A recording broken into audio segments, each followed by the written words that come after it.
bacterias. Entonces, con base en eso, va a haber un tratamiento específico para cada uno de ese tipo de microbios. Entonces, vamos a hablar de los antivirales.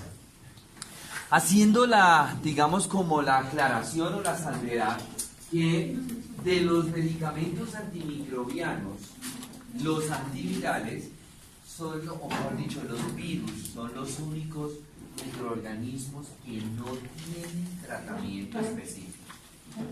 ¿Sí? No tienen tratamiento específico. Es decir, me explico, los virus son los únicos microorganismos que no podemos erradicar con medicamentos. ¿Sí? Si nosotros tenemos una gripa, nos tomamos un medicamento antiviral, la gripa nos va a durar los mismos 8 días, ¿cierto? Que si no tomamos tratamiento. A diferencia, por ejemplo, de las bacterias, de los hongos, de los parásitos, que el tratamiento sí es específico para ellos, el tratamiento sí logra combatir, sí logra erradicar, sí logra destruir el microorganismo, ¿cierto? Entonces, los antivirales, ¿qué es lo que hacen los medicamentos antivirales? Los medicamentos antivirales lo que hacen es inhibir el proceso de replicación del virus, pero ningún antiviral mata el virus que ya entró a nuestro cuerpo. Y el hecho fehaciente que tenemos es, por ejemplo, con la gripa. Si hubiera un tratamiento efectivo para la gripa, nos tomamos la pastilla o nos inyectamos para ese y no nos daría más gripa, ¿cierto? Pero no, a nosotros nos da gripa cada 8 días, ¿verdad? Otro ejemplo fehaciente, el SIDA, ¿cierto? Si hubiera un tratamiento que matara el virus, pues la enfermedad no se estaría, uno, propagando, y dos, no estaríamos pues en los que estamos en este momento, ¿verdad? Bueno, entonces vamos a hablar de algunos antivirales. Los antivirales tienen diferentes sitios de acción, ¿verdad? Unos medicamentos antivirales lo que pueden hacer es evitar que el virus se pegue a la membrana de la célula blanco. Esa célula blanco puede ser un linfocito, esa célula blanco puede ser un macrófago, ¿sí? Entonces hay algunos antivirales que actúan acá, evitando que el virus se una o se pegue a la célula blanco, ¿cierto? Otros antivirales lo que hacen es evitar que el RNA del virus o el ácido nucleico, ya sea un DNA o ya sea un RNA, entre, valga la redundancia, al interior de la célula blanco. Es decir, permite que se pegue, pero no deja que se rompan las membranas y que el RNA o el DNA del virus entre al interior de la célula blanco. Otros antivirales lo que van a hacer es bloquear, inhibir la síntesis de las proteínas que debe formar el virus para poder pegarse en el DNA de la célula blanca. Otros antivirales lo que hacen es impedir o inhibir la síntesis de ácidos nucleicos, es decir, adenina, guanina, citosina, timina. Otros antivirales lo que van a hacer es evitar el empaquetamiento o la formación de proteínas que van a formar lo que se llama el citoesqueleto. Que fíjense que son diferentes sitios de acción del virus, del medicamento. Entonces vamos a ver algunas lesiones virales como más comunes. Entonces vamos a hablar, por ejemplo, del virus del herpes simple, tanto 1 como 2, y el virus de la varicela zoster. Entonces tenemos algunos medicamentos como es el aciclovir, que es quizás de los más empleados, el aciclovir o cualquier derivado de aciclovir, ¿sí? ¿Cuál es el mecanismo de acción del aciclovir y sus derivados? Muy bien, el mecanismo de acción es cuando el aciclovir, o si es algún derivado del aciclovir, ingresa, entonces va a convertirse en un metabolito que es el aciclovir trifosfato. Y ese aciclovir trifosfato lo que hace es inhibir o bloquear la síntesis de una enzima que se llama la timidina quinasa. Esta enzima, timidina quinasa, es la que necesita o es una de las enzimas que el virus necesita para poder replicarse, para poder sintetizar el ADN viral, es decir, sintetizar una nueva molécula de ADN que se traduce en la formación de un nuevo virus. ¿Sí? Bueno, muy bien. Veamos otra enfermedad infecciosa viral que es el citomegalovirus. Este citomegalovirus es un virus que en una mujer que no esté en embarazo pasa desapercibido, es muy parecido a la toxoplasmosis, ¿cierto? De pronto alguna de ustedes puede tener el citomegalovirus y no se sabe por qué, porque pues es asintomático siempre y cuando esa mujer no esté en embarazo. El problema es cuando queda la mujer en el embarazo. Y realmente el problema no es para la mujer, el problema es para el feto. Que el citomegalovirus va a generar malformaciones en el feto, ¿cierto? Bueno, entonces, ¿qué medicamentos se emplean? Entonces se van a emplear igualmente muchos medicamentos derivados de la ciclovir o también algunos antirretrovirales que vamos a ver más adelante, los antirretrovirales. Hablemos de otro virus que es el que más me interesa. Bueno, el virus de la hepatitis. Aquí hago referencia a la hepatitis crónica, es decir, la hepatitis generada o producida por el virus de la hepatitis B, C, D, E, F o G, principalmente, o las más comunes son la B y la C. El virus de la hepatitis principalmente, bueno, sí, hepatitis B, hepatitis C, son virus primos del virus del SIDA. Primero que todo pertenecen a la familia de los retrovirus, ¿cierto? Y entonces desde el punto de vista de su constitución son virus muy parecidos. ¿Qué quiere decir esto? Si ustedes se acuerdan, el virus del SIDA tenía 3 capas, 3 membranas. La nucleocápside, que era la que estaba rodeando el RNA viral, ¿cierto? Luego venía una segunda capa de glucoproteínas y luego venía una tercera capa de glucoproteínas, y que en esa capa de glucoproteínas, la tercera, salían como unas proyecciones, ¿cierto? Parecían como unos alfileres. Así son más o menos los virus de la hepatitis B y el virus de la hepatitis C. Y por ende se van a utilizar también los antirretrovirales, que ahorita vamos a ver. ¿Sí? Por ejemplo, el Adefovir es un antirretroviral, que ahorita miramos en qué trabaja. El Entecavir también es un antirretroviral. La lamivudina, el tenofovir, la telivudina, todos son ellos medicamentos que se emplean también para el manejo del VIH. Entonces ahorita vamos a ver el mecanismo de acción de ellos. En el caso del virus de la hepatitis B, utilizamos un medicamento, además de los antirretrovirales, utilizamos un medicamento que se llama el interferón alfa. En cualquier tipo de hepatitis B, hepatitis C, además, vuelvo a hacer la aclaración, además de utilizar el antirretroviral, se emplea el interferón alfa. El interferón alfa lo que hace, es muy potente este medicamento, pero lastimosamente, por así decirlo, solamente es efectivo en los virus de la hepatitis B.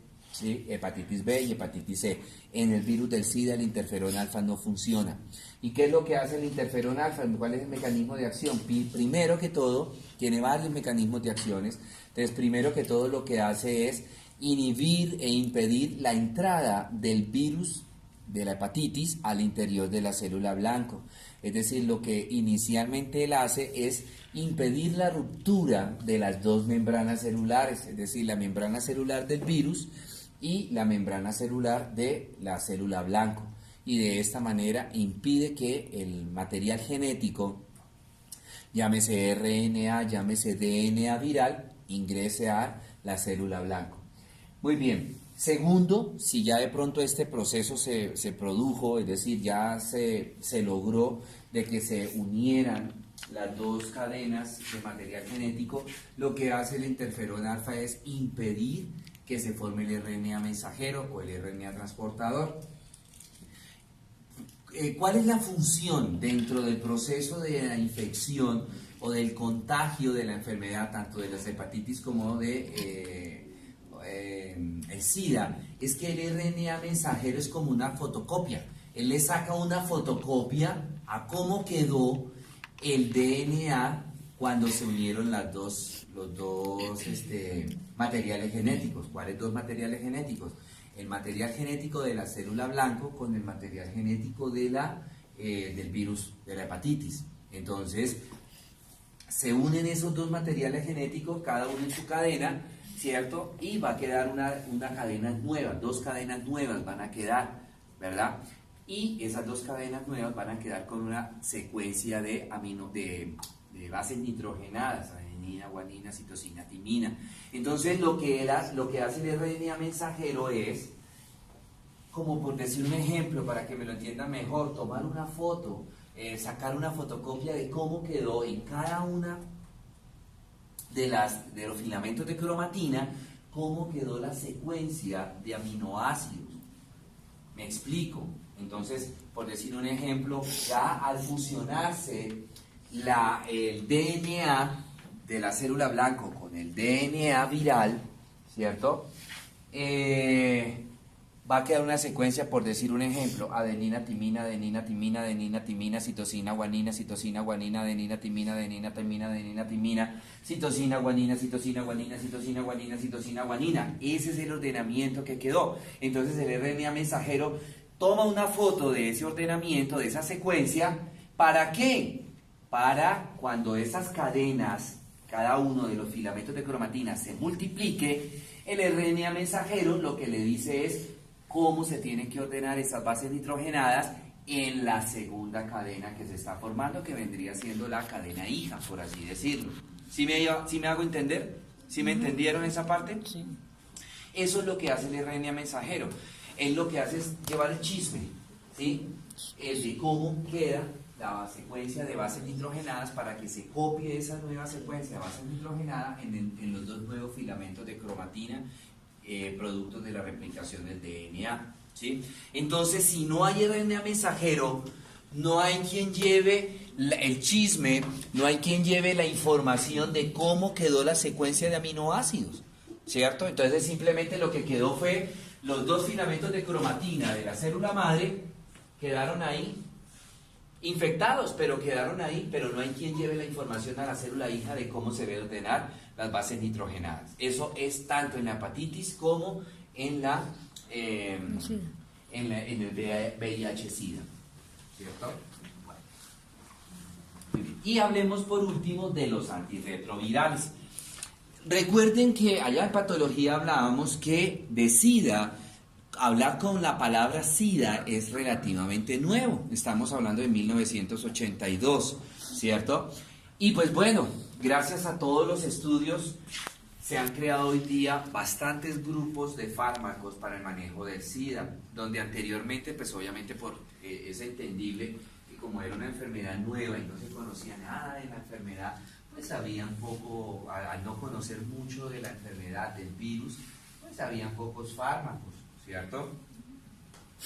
Y hoy día, con todo el advenimiento de la tecnología y los estudios que se están haciendo, pues digamos que no se ha descubierto todavía la cura, a pesar de que ya hay un estudio ahorita, no sé si ustedes leyeron como la semana pasada, de que ya, pero no es con fármacos, es con el implante de células madre, ¿no? El implante de células madres se han logrado, se les aplicó a 3 pacientes con SIDA y de los 3, 2 se curaron, 2 sanaron, el otro no sanó. Entonces no podemos hablar todavía de que hay una cura, ¿sí? Y farmacológicamente todavía no hay una cura. Lo que se ha logrado desde el punto de vista farmacológico es que se logre controlar muchísimo el virus. Y donde anteriormente pues la enfermedad era una enfermedad mortal y fue madre, una persona que le dijeran tiene SIDA, o sea, ya era confinar a la persona a su cultura. Hoy día ya los diferentes grupos de fármacos están logrando de que la enfermedad no se propague tan rápido en el paciente, en el individuo, se están logrando frenar la velocidad de replicación del virus, ¿verdad? y entonces hoy día ya la sobrevida del paciente con SIDA es una sobrevida bastante larga, y no solamente la sobrevida, sino también que la calidad de vida del paciente sea una calidad de vida aceptable, ¿cierto? Bastante buena. Entonces hoy día tenemos 6 grupos de medicamentos para el manejo del SIDA. 3 grupos de medicamentos están en la parte de inhibición o bloqueo de la transcriptasa inversa, ¿cierto? Hay otros medicamentos que lo que están haciendo es inhibir las proteasas. Ahorita ya ustedes, ni para qué les explico, ustedes se acuerdan que hacía la proteasa cuando vimos patología, las integrasas, ¿cierto? Bueno, muy bien. Entonces empecemos a hablar del primer grupo. En el primer grupo están unos inhibidores, ojo, inhibidores nucleósidos de la transcriptasa inversa. Hay otros inhibidores no nucleósidos de la transcriptasa inversa, y hay otros que son inhibidores nucleótidos con D de la transcriptasa inversa, ¿sí? Entonces, para que por favor tengan cuidado cuando estén estudiando de esa similitud, por así decirlo. Bueno, entonces hablemos de los inhibidores nucleósidos. Si ustedes se acuerdan, cuando vimos SIDA, ¿se acuerdan que el virus del SIDA era virus RNA? ¿Y las células de nuestro cuerpo son qué? DNA. Entonces, una vez que el virus del SIDA, el virus rompía las 2 membranas y quedaban comunicadas, el virus del SIDA entraba a la célula blanco, pero es que el virus del SIDA es RNA y las células de nuestro cuerpo son DNA, ¿cierto? Entonces no se podía unir ese RNA viral, no se podía unir con el DNA. Entonces el virus del SIDA hacía una trampa, engañaba a la célula blanco. ¿Cómo? Produciendo una enzima que se llama la transcriptasa inversa, y esa transcriptasa inversa convertía el RNA viral en DNA viral, ¿sí? Y ahora que ya el virus del SIDA es DNA viral, ahora sí se le puede pegar al DNA de la célula blanco. Entonces, ahora sí se unen los 2 DNA, el DNA viral con el DNA de la célula blanco, ¿cierto? Y ahí se venía la contaminación. Esa es la primera transcripción. Y había una segunda transcripción, y es cuando ya el DNA viral se pegaba al DNA de la célula blanco, ¿cierto? Y entonces ya quedaban 2 filamentos de cromatina infectados, se replicaba, ¿cierto? Entonces aparecían otros 2 filamentos de cromatina, pero ¿con qué particularidad? Que ya venían con el DNA viral incluido. O sea que ya venían contaminados, ¿cierto? Y cuando ya venía el ensamble de esa segunda DNA, de esa segunda filamentos de cromatina, ¿cierto? Cuando venía el ensamble, venía la segunda transcripción. ¿Por qué? Porque el virus del SIDA es RNA, y resulta que eran unos filamentos de cromatina hijos que eran DNA. Entonces venía la segunda transcripción, convertir ese DNA en RNA. Entonces ahí es donde cambia la cosa. Entonces este grupo de fármacos, los inhibidores nucleósidos, actúan en la primera transcripción, bloqueando la primera transcripción, ¿cierto? Bueno, estos tenemos los medicamentos. Gracias a Dios, Colombia, aunque no lo queramos creer, Colombia es uno de los países que tiene más fármacos para el manejo de muchas enfermedades crónicas o enfermedades de alto costo, como es el SIDA, el cáncer y todo eso. Bueno, entonces en este grupo de inhibidores nucleósidos tenemos la acidobudina, la didanosina, la lamivudina, salcitabina, estabudina, abacavir, la entecitabina y el tenofovir. Todos estos medicamentos tienen muchos efectos secundarios. Todos los medicamentos para el manejo del SIDA, entonces el primer efecto, el efecto secundario más precoz, por así decirlo, es a nivel de la médula ósea. Me van a producir mielosupresión, y esa mielosupresión me va a destruir tanto glóbulos rojos como glóbulos blancos y como plaquetas, y me va a generar anemias, me va a generar neutropenias o leucopenias y me va a generar trombocitopenias, ¿sí? Bueno, tenemos ahora los inhibidores no nucleócidos de la transcriptasa inversa, ¿cierto? Ellos también van a actuar sobre la primera transcripción, sobre la primera transcriptasa, ¿cierto? Bloqueando la primera transcriptasa. La única diferencia es en la composición química del medicamento, del fármaco, ¿sí? Acá tenemos estos, la nevirapina, delibardina, efavirenz, cetravidina, ¿cierto? Y los terceros, los inhibidores nucleótidos, lo que hacen es actuar en la segunda transcripción, ¿sí? Inhibidores nucleócidos y no nucleócidos actúan en la primera transcripción, y los inhibidores no nucleótidos, nucleótidos actúan en la segunda transcripción. ¿Listo? El mecanismo es lo mismo. Bueno, muy bien. Tenemos ahora los inhibidores de la proteasa, que normalmente, ¿qué hace la proteasa durante la fase de infección del SIDA? La proteasa es una enzima que se produce por, ustedes se acuerdan que el virus del SIDA durante el proceso de la infección producía 7 genes, ¿sí? Que eran gen GAC, POL, EMP, BPRN, BEF, NIF, bueno, pero lo más importante eran los 3 primeros que les nombré, gen GAC, POL y EMP, ENV, EMP, ¿sí?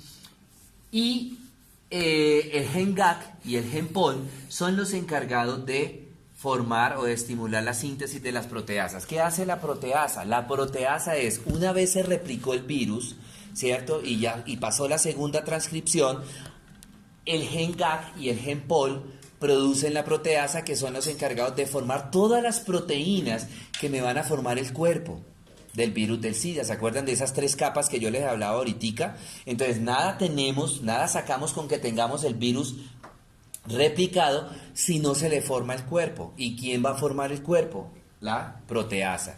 Va a estimular la producción, vuelvo a repetir, de esas glucoproteínas que inicialmente me van a formar la nucleocápside, es decir, me van a formar la membrana celular del núcleo. Segundo, me van a formar la segunda capa, y por último la tercera capa, que está constituida por unas glucoproteínas que se llamaban la GP120 y la GP41. ¿Quién me forma todo ese pocotón de proteínas? La proteasa. Entonces lo que hace este medicamento es bloquear la proteasa para que la proteasa no forme las proteínas que van a formar el cuerpo del virus, ¿sí?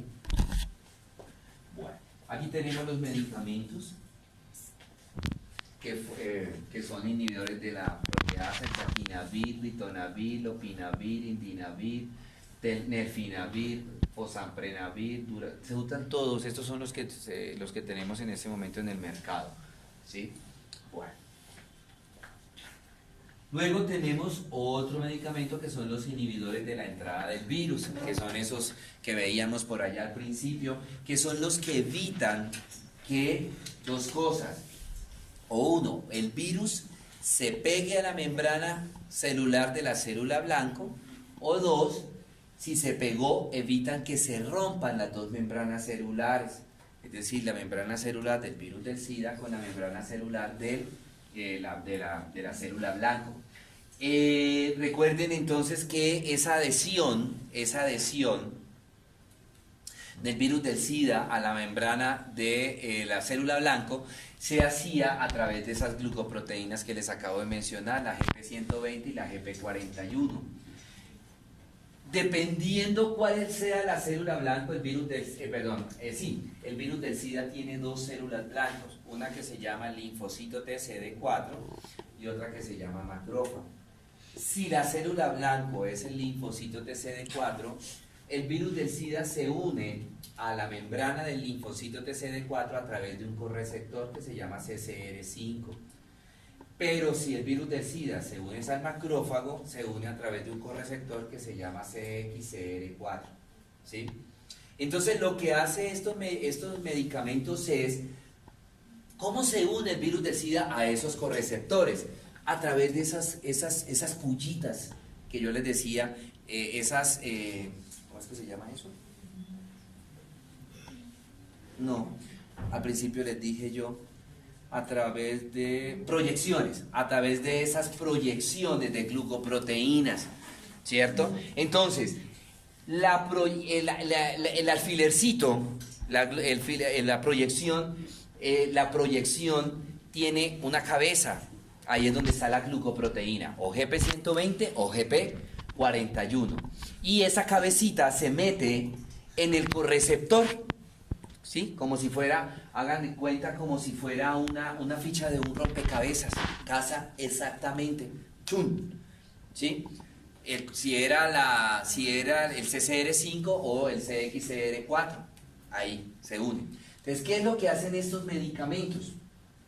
Estos medicamentos se meten en el sitio del correceptor, llenan el sitio del correceptor, ¿sí? Y entonces cuando llega el virus del SIDA, con sus proyecciones, encuentran el receptor, lo encuentran lleno, lo encuentran ocupado, entonces no se pueden meter, ¿sí? La cabeza de la GP120 o la cabeza de la GP41 no se pueden meter en el sitio del correceptor. ¿Por qué? Porque ya está ocupado por el medicamento, por el metabolito del fármaco. Entonces ya no se puede meter la cabeza de la GP120 o de la GP41, no se puede meter ahí, y entonces no se pueden pegar las dos membranas celulares.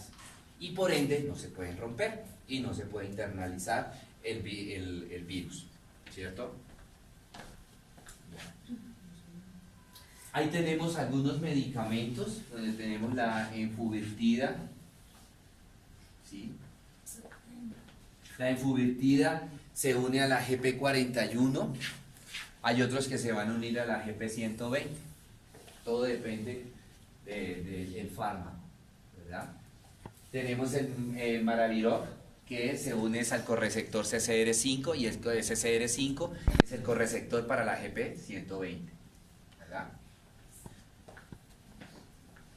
Muy bien. Y por último, el último grupo son los inhibidores de la integrasa. La integrasa es una enzima que permite, como el nombre lo indica, la integración del DNA viral con el DNA de la célula blanco.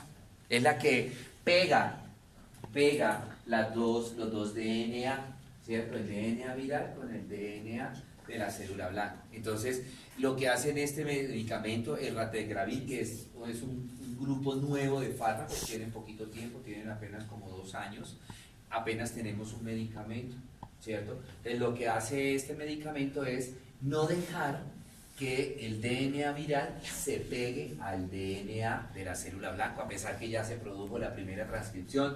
Lo que hace el medicamento es, se desdobló la doble cadena del DNA de la célula blanca y se me formaron los 2 filamentos de cromatina. Entonces, en el sitio donde se debe pegar cada uno de los filamentos del DNA viral, lo ocupa el medicamento. Entonces, cuando llega el DNA viral a pegarse con el DNA de la célula blanco, encuentra ese sitio donde se debe pegar, lo encuentra ocupado por el fármaco, entonces no se pueden unir, no se pueden pegar. ¿Listos?